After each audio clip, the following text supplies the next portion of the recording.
Good afternoon, welcome to Vanik-Ias. We will discuss current affairs of 30th March.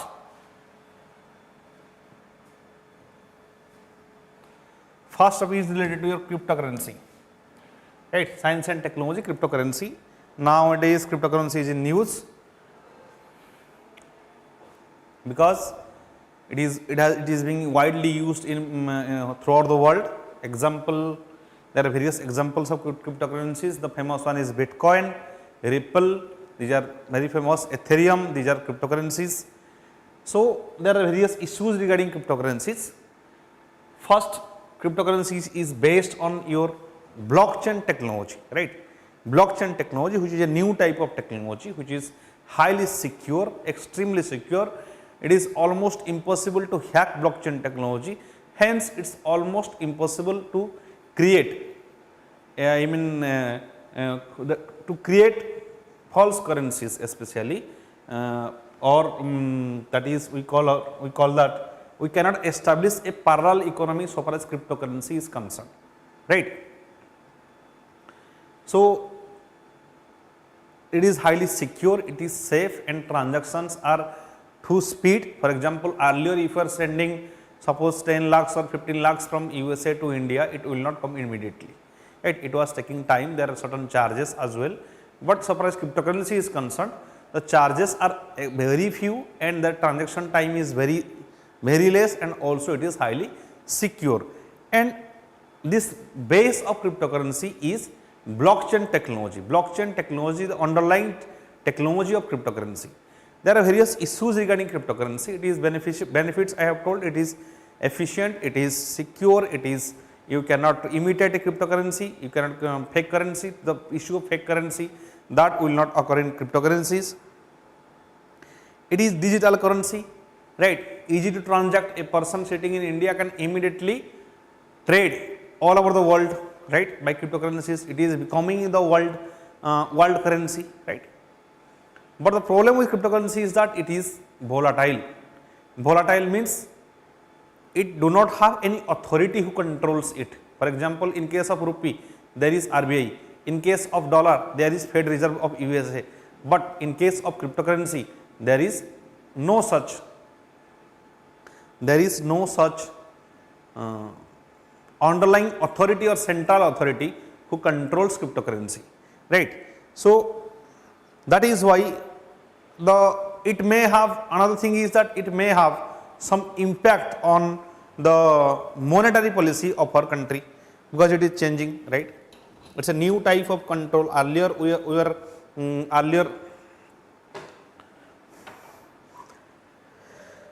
RBI was controlling all the money. Today also RBI was controlling the money flow in our economy, but now a new type of currency is entering to the market that is not in the knowledge of RBI, right? So RBI cannot control the flow of these cryptocurrencies. That is one issue. Or anything that happens. Suppose RBI want to reduce the interest rate, or it will control the interest rate, or changing repo rate. All these things, all these methods that are earlier in the hand of RBI. But when new type of currency is entering to the market beyond the knowledge of RBI, this may distort our monetary policy, right? And another thing is that what exactly the impact of a particular economic firm, we don't know, right? What exactly the impact of a particular economic step.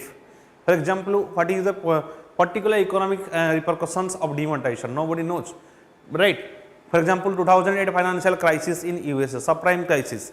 Nobody knows the exact impact of a particular step, otherwise they would not have done it, right? So far as future is concerned, so far as economic step is concerned, nobody cannot tell the exact repercussions, right? So what impacts of cryptocurrency will have on Indian economy or world economy in long term, when huge number of people start using it, nobody knows. So another thing is, it is volatile. Volatile means any moment any person is investing in Indian market can outflow to foreign market. So any moment money outflow can happen, that will stall our project. Stall our project means, suppose in a particular industry many people have invested in cryptocurrency, but at a particular time something like bump or there is war or small scale insurgency or long term protest, all these things started, or any law and order issues created, then money will outflow to foreign country. That may also happen. And there is no central authority if anything happens to the customer, right? If anything happens to the customer, or suppose in case by any means you lost some amount of money, then there is no central authority to say about, right? Nobody, you can't go to anybody regarding your grievance. So far as consumer is concerned, there is no consumer rights. So far as there is the body, external body with whom you can go and complain regarding your consumer rights. Okay. So one by one we will see what is this cryptocurrency, what is the issue. Lok Sabha approved the Finance Bill 2022. Approved the Finance Bill 2022. The approval completes the budgetary process for the next financial year. It has proposed the levy of flat 30% tax on capital gains from cryptocurrency. It was mentioned in the budget also. So flat 30% tax on capital gains from cryptocurrency. For gaining 100 rupees, then you have to pay 30 rupees from cryptocurrency. It's based on your profit. Next, what is cryptocurrency? It is a digital currency that can be used in many places in conventional money. In cryptocurrency is used to secure and verify transactions. It is used to secure and verify transactions, right? I have said it is secure transactions. It is also used to control supply of cryptocurrencies.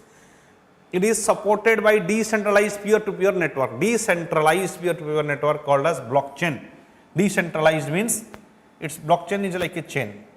Everywhere it is connected. Your customers are connected, right? If suppose for example at one place this breaks, then the whole system breaks down.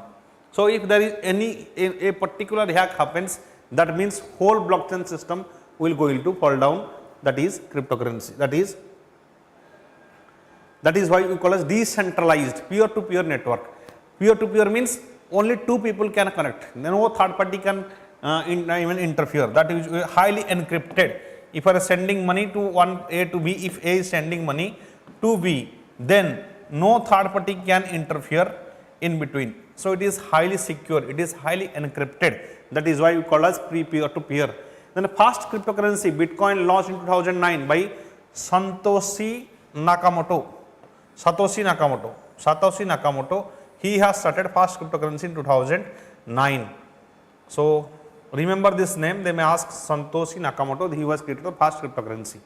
So 30% tax is going to be levied, and it is the digital currency. It is highly secure. It will highly encrypted. No third party can interfere. It is decentralized. It is peer-to-peer network, and it is based on blockchain technology. Next. Then data on tax. India is probably the only country who did not resort to new taxes, whereas as many as 30 countries have increased their tax rates after pandemic as per OECD report. Right? India has not increased its taxes. Around 30 countries, major countries, has increased their taxes after the pandemic, because the whole world is going through a recession. Right? Economic growth is not significant. It is many times in many countries it is less than 1 or it is less than 3 and 4%. Key amendment or changes made. Definition of crypto assets. The government Indian Budget 2023 has for the first time provided definition for crypto assets and set out a list of proposals in the taxation of this new asset class.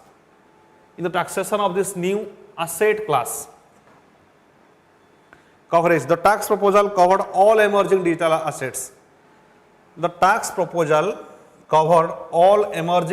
assets.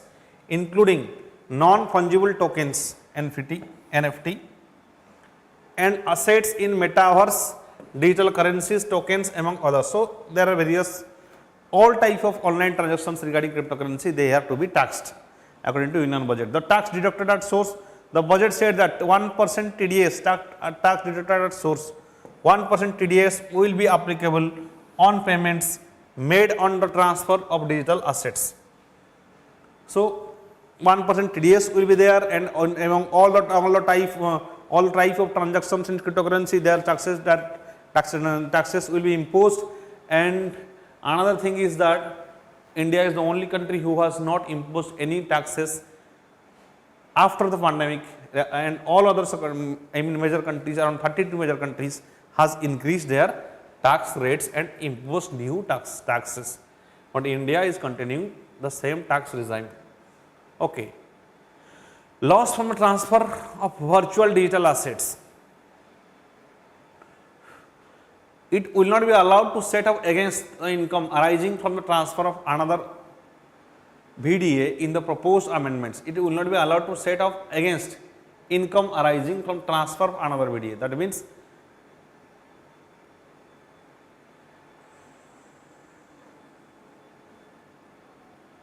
in the proposed amendments. So, in the proposed amendments, if you are, not for transactions you will not be taxed. For transactions you will not be taxed. Then 30% tax on income, you will be taxed on only from incomes, right.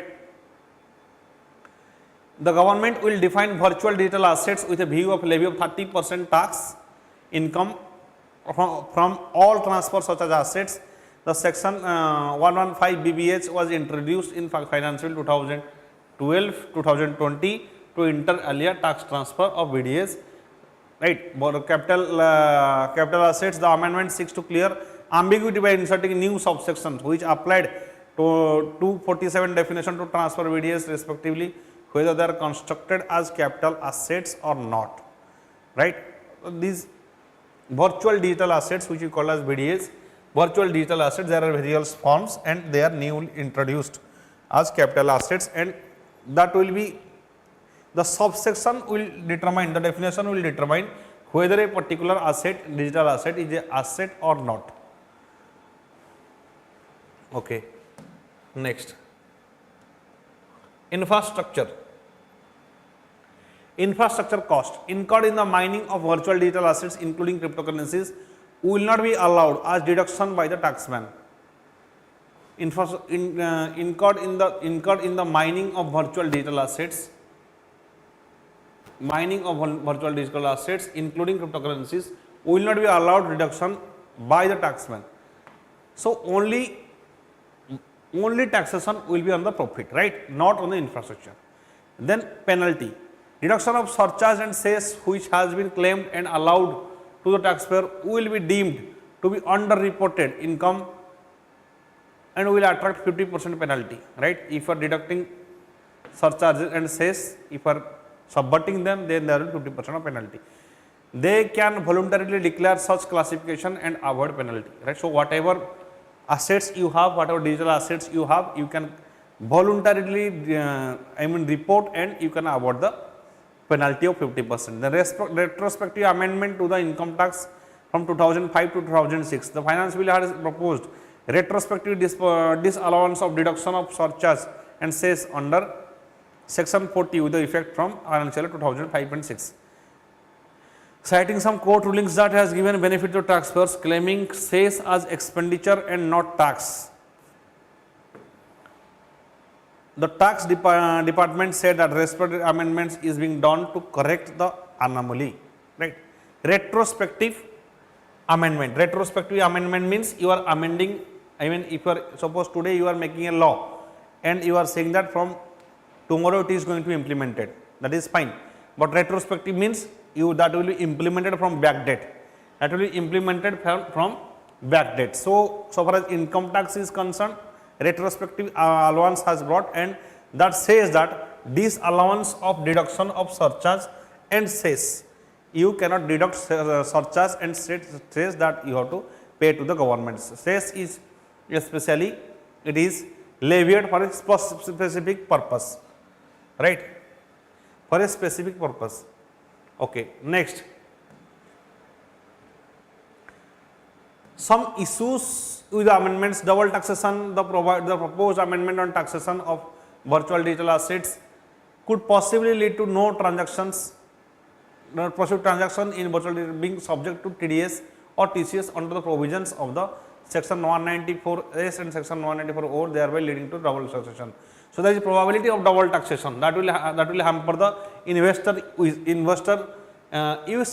have to write that double taxation. There is probability of double taxation that usually hamper the interest, that creates loss to the trade, and that is one of the trade barriers. So, that need to be addressed.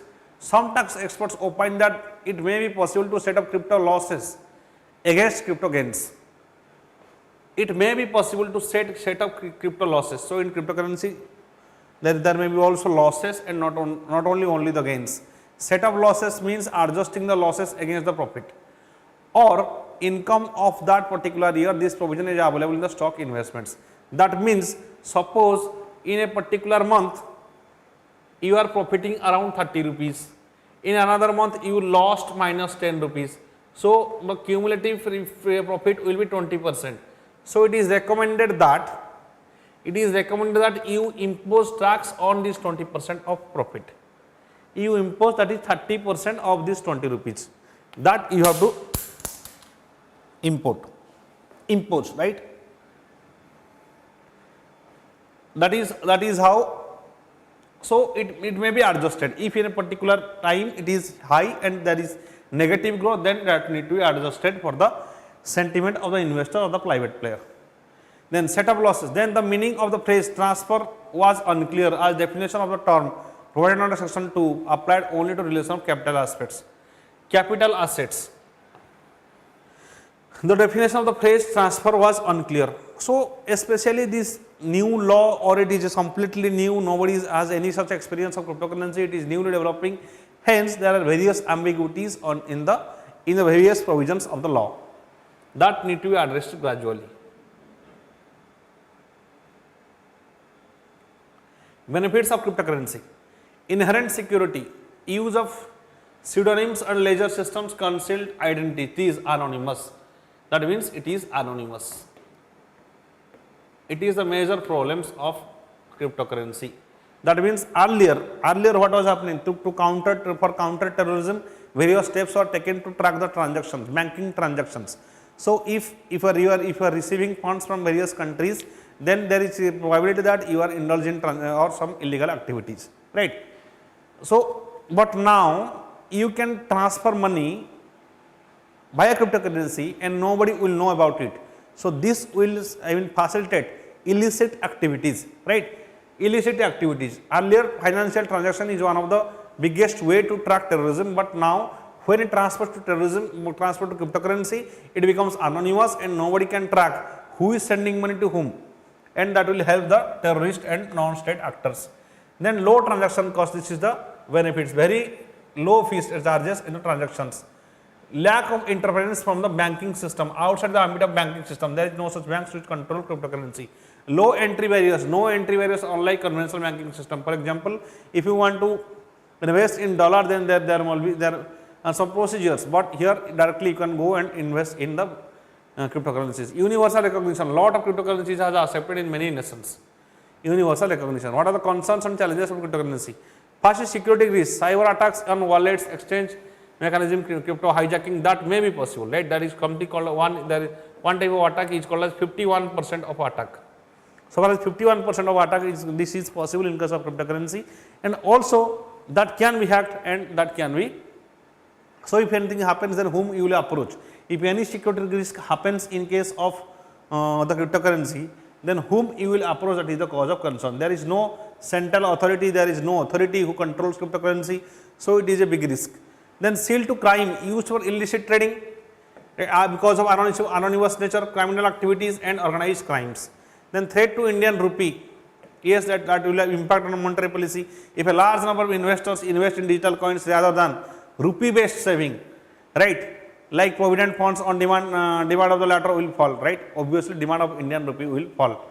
That is a threat to Indian rupee.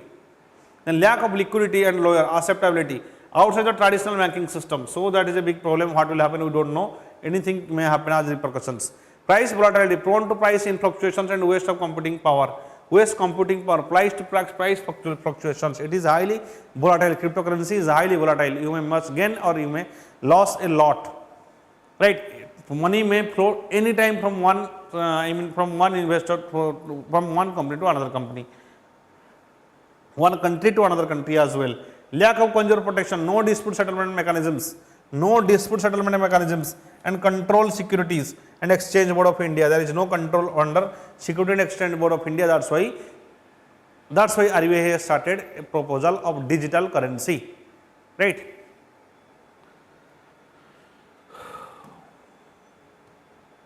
Indian Economy Sagarmala Program. Indian Economy Sagarmala Program. The Ministry of Ports and Shipping and Waterways. Ministry of Ports, Shipping and Waterways organized an event to commemorate the successful 7 years of Sagarmala program. It is a very important scheme, very important scheme so far as UPSC exam is concerned. Whenever we are talking about infrastructure development, whenever you are talking about boosting of infrastructure, providing employment, or you are providing for maritime trade and economy, then you must mention Sagarmala program, because it holistically develops the infrastructure in infrastructure of ports and the road connection that connected to ports and waterways and development of the fisherman communities and local communities. It has various aspects. It is one of the we can say that it is one of the brilliant program of the current government, that is Sagarmala program, that is development of infrastructure, port led infrastructure, especially development of port led infrastructure. One by one we will see objective and need for the port led investment development in India. Why it is important for port led development? Like, see, in economy you can invest in various sectors, right? But you will not get the outcome, same outcome in every in every sector. There may be different outcomes. So far as port led development is concerned, is very important, because most of our trade are going through port. Around 80 more than 85% or 90% of trade are going to marine route. As it is heavily dependent on marine route, that's why we have to increase the port led development. Why? Because that will lead to logistic cost, that will not lead to reduce of logistic cost. So if Indian exporter who is developing, who is exporting goods, Indian exporter, then who is exporting goods and services, his logistic cost will reduce. If logistic cost will reduce, then overall price of that particular good will also reduce. If overall price reduces, the demand in the international market will increase. If demand increases in international market, that will increase our exports, and if our exports will increase, our foreign investments, our foreign exchanges will increase, demand in Indian economy will grow, and there will be employment. So India will be a manufacturing hub. So we have to develop Sagarmala program, we have to develop the port led infrastructures that will facilitate our export and that will facilitate our employment. To address infrastructure and operational challenges, one of the fastest growing large economies of the world with a GDP growth rate of 7.3%. In 2018-19, ports play an important role in the overall economic development of the country. Approximately 95% of India's mercantile trade by volume passes through seaport. 95% of India's mercantile trade by volume passes through seaports. Many ports in India are evolving through specialized centers of economic activity and services, and are vital to sustain future economic growth of the countries, such as JNPT, Mundra Port, Sikka Port, Hazira Port. These are various ports, right? We have around 13 major ports in India. However, Indian ports have to address infrastructure and operational challenges before they graduate to the next level. So there is, as the relevance of port is very important so far as economic development is concerned, so as trade is concerned, as 95% of trade volume is going through the ports. So we have to develop the port infrastructure, and we have to address the infrastructure and operational challenges of the ports. And for that, Sagarmala program was launched 7 years ago. Then last mile connectivity to the ports. It is the major constraints in the smooth movement of cargo from the hinterland. So last mile connectivity to the ports. If there is a port, there should be direct linkage from various parts of the country, right? So that transport will be easy. Next, around 87% of India's freight uses either road or rail. For transport of goods. Indian freight. Any program for port-led development needs to consider the above mentioned factors effectively to harness the potential of India's long coastline. It aimed to bring about step change in India's logistics sector performance by unlocking the full potential of India's coastline and waterway. Logistics sector will develop, right? Full potential of India's waterway and the coastline, so that the price of each good will reduce, and if price of the goods will reduce, then what will happen? That will increase that will make our goods competitive in the world market. If those goods become competitive, then our economy will boost, because production will boost automatically. Next, the concept of Sagarmala program. The concept of Sagarmala was approved by Union Cabinet in 2015. Sagarmala. This is a flagship from Ministry of Ports and Shipping and Waterways. Ministry of Ports, Shipping and Waterways to promote port-led development in the country. To promote port-led development in the country through harnessing India's 7,500 km long coastline, 14,500 km of potentially navigable waterways. 14,500 km of India has navigable waterways. Why water transport is better? Because it is very cost effective. It will cost effective that it is almost 66% less than the transport cost in the land, right? That is why it is very important. Navigable waterways are very important, right? So that's why Sagarmala program is launched by Ministry of Ports and Waterways. The main vision of Sagarmala program is to reduce the logistic cost for EXIM. To reduce the logistic cost, the main aim was to reduce the logistic cost for EXIM, that is export and import, and domestic trade with minimal infrastructure investment. Domestic trade with minimal infrastructure investment. The program has followed a stepped approach of implementation with the first attempt of implementing the maritime projects through public-private partnership. Public-private partnership, private sectors is public, both private and public, but are cooperating with each other, because that we have seen that this model is better, right? Public-private partnership is the best model so far as infrastructure development is concerned, or any service that increases the efficiency, that increases the productivity. That's why we are going through PPP model. The program has followed a step approach of the implementation of the first attempt to implementing the maritime projects through public-private partnership where it was feasible. Port-led development focus on logistic intensive industries. Intensive industries where transport of either represents high proportion of cost or time in logistics are a critical success factor. Right. So those industries which are logistic intensive, that means if transport system is good, logistics system is good, they will be very profitable. Those industries need to be established near the port areas, and this Sagarmala scheme is very good for those type of industries that are logistic intensive. Then implementation. To implement, the state governments would set up state Sagarmala committee. State Sagarmala committee headed by the Chief Minister of the Ministry in charge of ports. Remember, state Sagarmala committee, it is very important, this point is very important. Who chairs state Sagarmala committee? It is the CM, Chief Minister, or the Minister of charge of ports. Then at all the central level Sagarmala Development Company, SDC, will be set up to provide equity support, assist various special purpose vehicles to set up in various projects.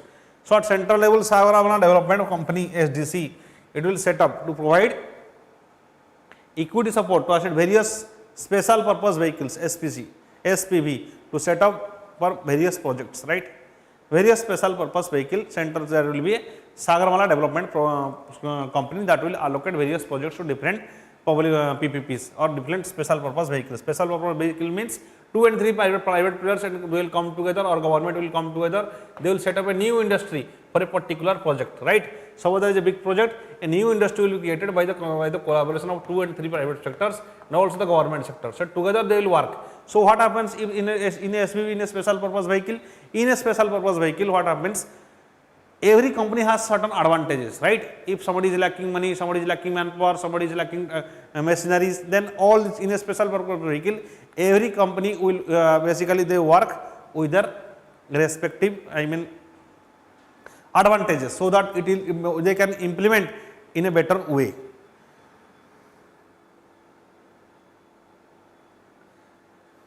Flagship Prakash Kumar Biswal has asked, what is meant by flagship program? Flagship program means it contains huge amount of so many objectives, right? So many programs. That means port development, road development, right? Development of fisheries, development of local community. That is what we call as flagship program. If you have any doubt, you can all ask in the comment section. I will answer during the lecture, right? So flagship program means within a particular scheme, there are so many sub schemes, we can say. In one dimension, you will develop the port. In other dimension, you will develop the infrastructure. In another development, you will be reducing the documentations or barriers, or another step will be development of the local communities. We will see how it is a flagship program. We will see what are the other components. So I think you have understood this SPV or special purpose vehicle. Next we will go to the next topic. Yes, this is the flagship program, that means 4 parts of it. Flagship program, why this is port modernization. So for port modernization, capacity augmentation, right, new ports, efficient improvement. The existing ports will be improved, new ports will be created. Capacity augmentation means various technology will be imparted in the existing ports, that is post modernization. Second is port connectivity, how to connect to the port, new road or railway connectivity, upgradation of roads, if there is road that will be upgraded, that is wider, making wider road, or coastal shipping. Development of coastal shipping means connectivity to those areas where we can ship and packing all these things that will be developed, right. Then inland water transport, inland waterways, connecting various waterways, right, for example Ganga waterway, Jamuna waterway. Logistics parks, where you can make it is a industry that helps in regarding development of infrastructure and transportation, we can say, that is logistic park. Port led industrialization, industrial clusters, those industries which are logistic intensive, that means based on transportation, that can be created. Coastal employment zones, maritime clusters, smart industrial port cities, post based SEZ, right. So especially these are to promote the exports, right. Here SEZ, special economic zone.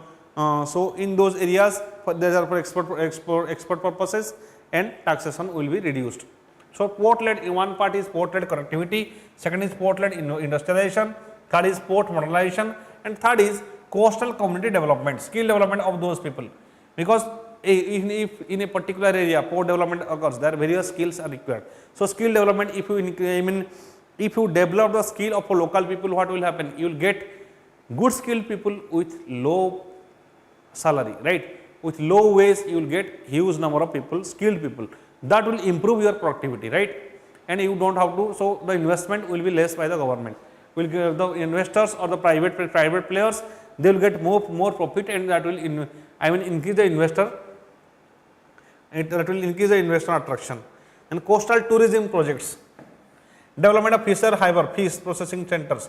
So these are the 4 parts of port led development that comprise that, and all these things are addressed by the Sagarmala project. Sagarmala project. Next, reduction of logistic cost for EXIM and domestic trade with minimal infrastructure investment. What are the parts? Then reducing the cost of transporting domestic cargo through optimizing modal mixtures, reducing the cost of transportation, right.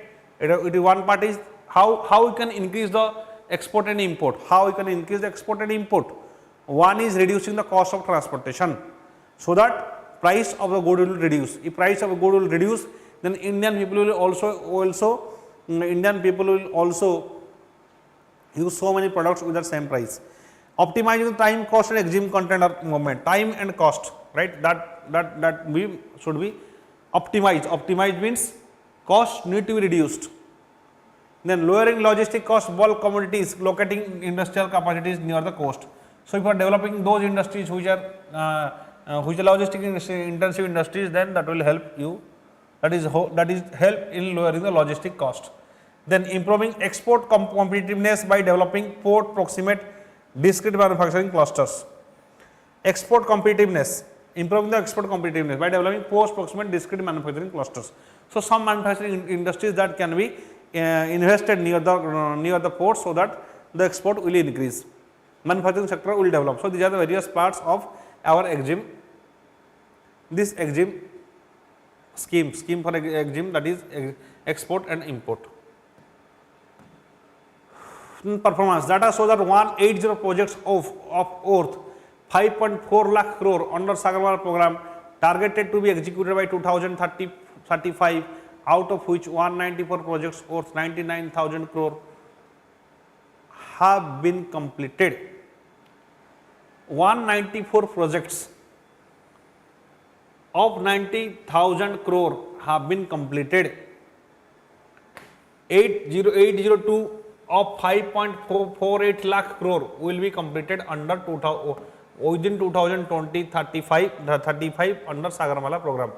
A total of 29 projects worth 45,000 crore can have been successfully implemented. 29 projects worth 45,000 crore have been successfully implemented under PPP model, thus by reducing the financial burden on the exchequer. So, it is already implemented, around 29 projects are already implemented. See, project completion and project implementation, that is different. Implementation means it is already working. Completion means the project is just completed. It will, the implementation will start. The skill centers developed under Sagarmala, Center of Excellence, Maritime, Shipbuilding, SAMES, which had trained around 5,000 candidates in 50 plus courses. 5,000 candidates in 50 plus courses. Why this skill development is essential? To improve the port-led development, to improve the port-led connectivity or any type of skill in that are required in port. This is this under the Sagarmala program, they are provide the skill, one type of skill development programs that will help the port-led industries. Then additionally, Deen Dayal Upadhyay Gramin Kausalya Yojana, Deen Dayal Upadhyay Gramin Kausalya Yojana, Sagarmala convergence program under Ministry of Rural Development to enable skilling of coastal population, trained more than 1,900 candidates under the Deen Dayal Upadhyay Gramin Kausalya Yojana, that is the skill development skill mission, Indian skill mission. Right. So, both all these countries will be clubbed to address the demand of labor in the port-led development under the Sagarmala scheme or port-led industries. They need to be skilled. Issues and challenges. The increased commercial activities through new ports and petrochemical hubs planned on the coast would hit fishing and also increase the threat of extreme weather events. Increased commercial activities, extreme weather events. Yes, if they are developing infrastructure, then there is a issue of environment everywhere, because you will utilize a huge amount of resources, there will be energy consumption, there will be carbon emission, there will be port development, means that you have to cut trees. So, that will hamper the environment for sure. And chemical pollution in the coast has already put the livelihoods of 1 lakh traditional fishermen under risk. So, if you are developing port, that means there will be chemical pollution because of oil spills and various other activities. So, if the port-led developments are increased, that will hamper marine biodiversity.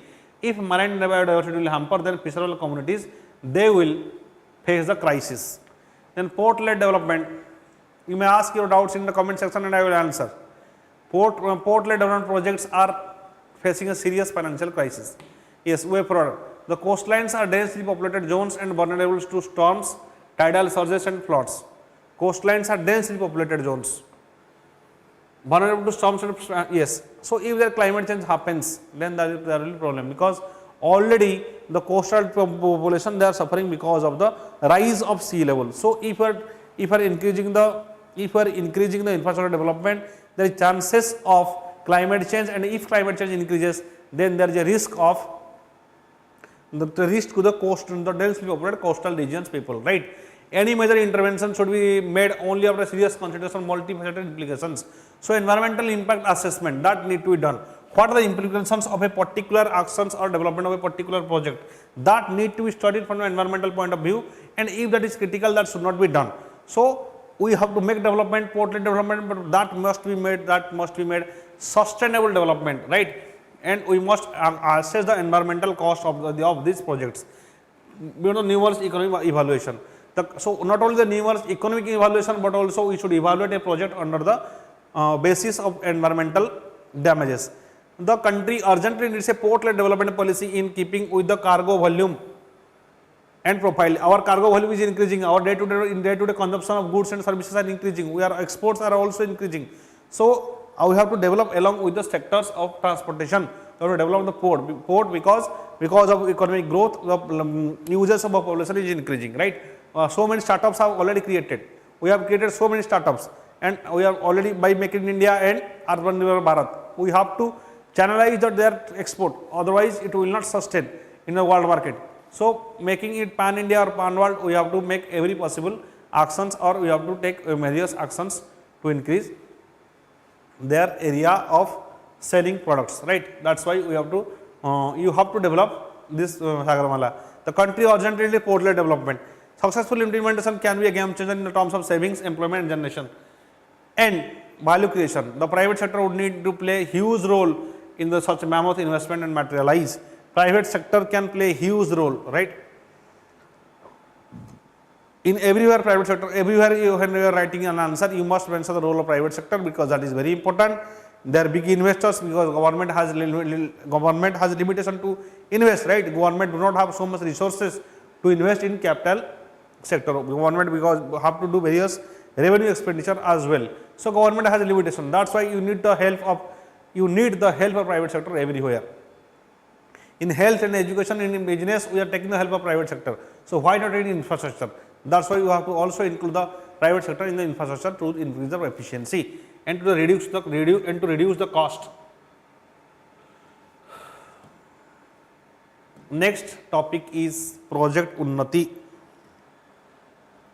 Project Unnati. Union Minister of Rural Development and Panchayati Raj felicitated around 75 trained candidates from Project Unnati under Mahatma Gandhi Narega, right? MG Narega, right? Manrega, which you call, right? Project Unnati. It has facilitated, so Union Minister has facilitated around 75 trainees. Why? It is a skill development project. So what is a skill development project? India has one of the largest scheme to provide employment, that is under the Manrega scheme. But what happens in Manrega scheme? 100 days of working will be mandated in a year. What you can do in the rest of the days? Then they can take some skill. After the completion of the 100 days in a particular year, they can take some skill from the government. They can improve themselves for their working. So around 75 people are trained candidates under the Manrega schemes. It is a skilling project intended to upgrade the skill base of Mahatma Gandhi Narega beneficiaries, thereby improving their livelihoods, right? By providing them a skill, so that they can move from the current partial employment to full-time employment and hence reduce their dependence on the Manrega, right? Suppose if somebody you have given training toward welding to a particular person who is working as a Manrega labor, then what will happen? He will get employment in many industries, right? Or you are giving training regarding mobile repairing, then after some months you will get full-time employed. So providing them a skill, their income will increase, their livelihood will increase. This project is meant for providing training for one adult member of a household who has completed 100 days of work under Mahatma Gandhi Narega in the previous financial year from year of commencement of the project. Providing training for one adult member from a family, right? From one household, one adult member will be given training so far as Narega is concerned.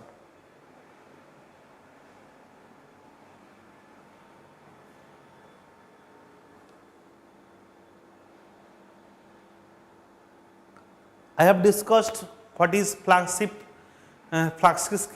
scheme. Please go back and see it. I have already discussed it, right? The project is meant for providing training for one. Okay, next. Features. The household from which candidates are selected for training continue to enjoy 100 days of work under Manrega scheme. So even if you have training, then even if you have the option to again continue the 100 days of work under Manrega scheme, that will not go. Then candidates undergoing training are paid stipend for maximum period of 100 days and for one program per household.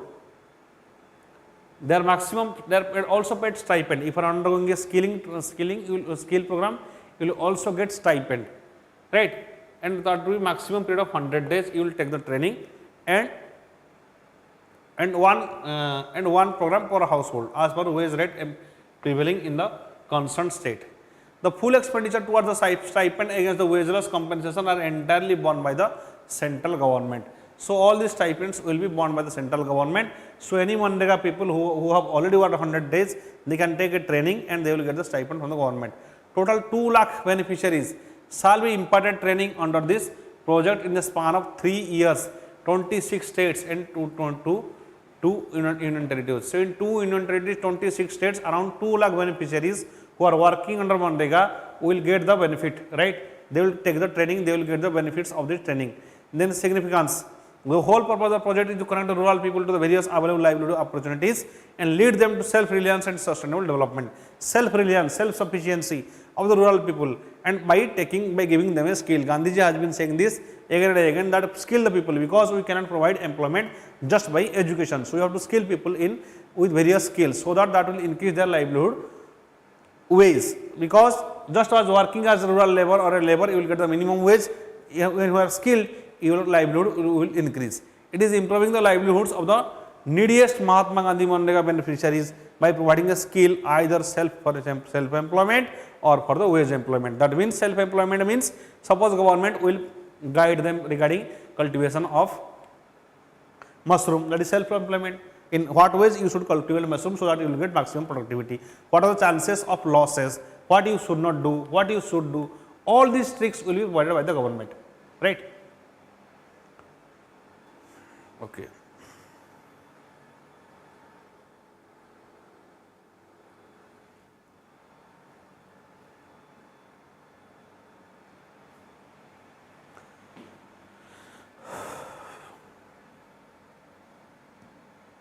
Then what is Bucharest 9? What is this Bucharest 9?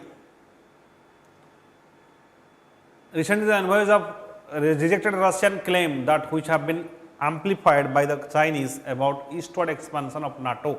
NATO is expanding eastward, right, by various treaties. It was signed by the USA with the Russia that NATO will not move towards the Balkan countries, those countries who are disintegrated from the USSR during the end of Cold War. But violating those treaties, NATO was expanding, and it was expanding up to near the Ukraine. That is why this crisis has developed, and so the envoys has rejected them. What is this Bucharest 9?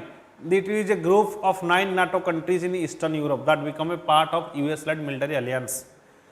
US-led military alliance, it become a part of US-led military alliance. That is the big problem.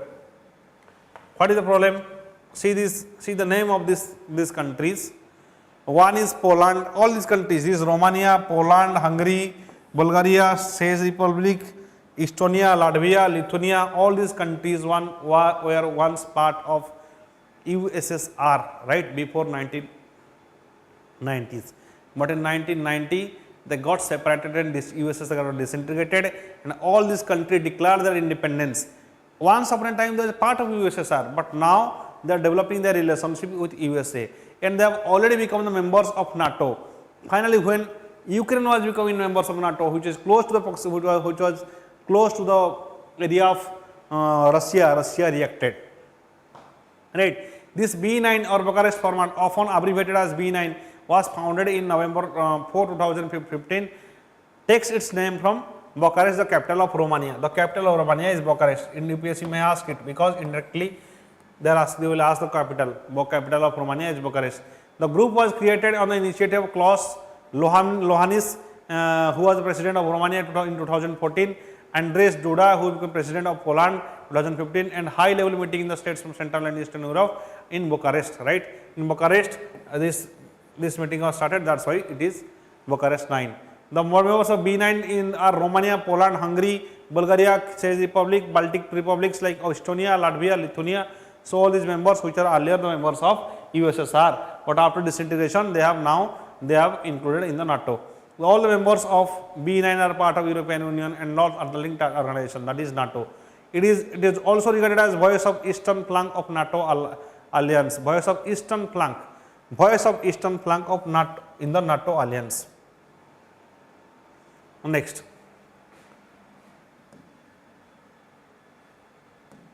examine why India has taken a subtle pro-Moscow position. Okay, this is the long question. You may practice this long question. That is why India has taken the question is why India has taken a soft position so far as Russia is concerned. Write what are the situations in which India has taken those stand. That is a long question. You must write it. Then we will discuss the daily quiz.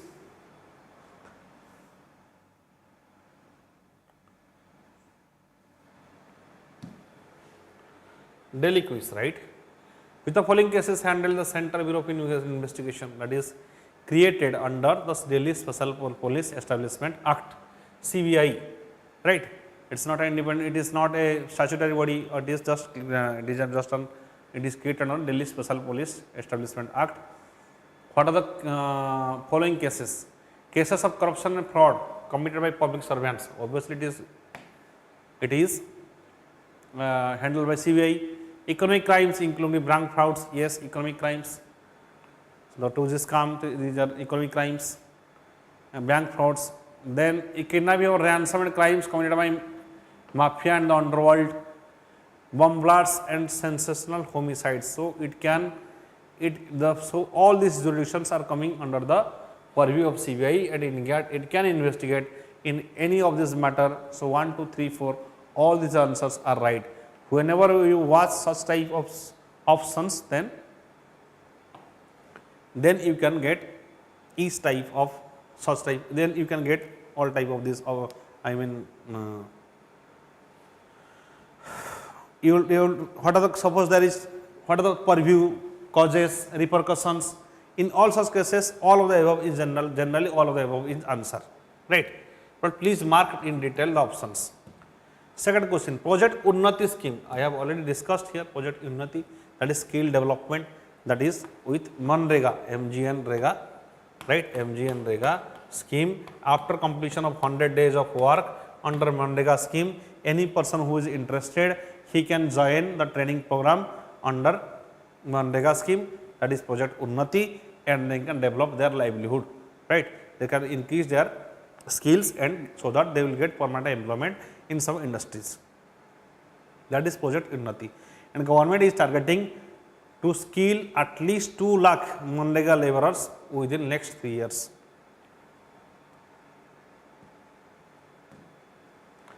With reference to cryptocurrencies, consider the following statements. In India, they are managed by RBI. No, RBI do not manage any type of cryptocurrency. It will just launch a digital currency, right? It is not managed by RBI. It is, cryptocurrency is not managed by anybody in this world. It is free of any such authorities. Then another issue, all other issues are, so first option is wrong, and so if first option is wrong, then 1 is wrong. See, 1 is wrong, 2 is wrong, 3 is wrong, A is wrong, C is wrong, D is wrong. So only 2 and 3 are answered. Let's see what are the 2 and 3. First is, India at present has no dispute settlement mechanisms with reference to cryptocurrencies. Yes, we do not have any mechanism for dispute settlement so far as cryptocurrency is concerned. Second is, El Salvador is the first country to use Bitcoin as legal tender alongside US dollar. Yes. So 2, 3 options are right. So even if you don't know these 2 options, what are they? If you are sure that it is managed by RBI, it is not managed by RBI, then also you can answer. That is B and 2 and 3 is the answer.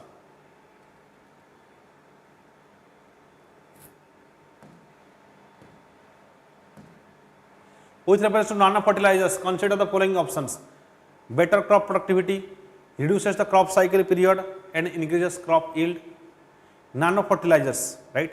Better crop productivity, if yes, if you are, I am talking about a new type of fertilizer. See, just a common sense.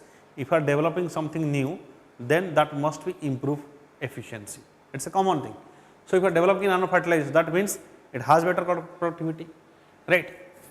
So reduces the crop cycle period and increases crop yield. Obviously, it will increase the crop yield. And potential plant growth enhancers, yes, it will enhance the plant growth.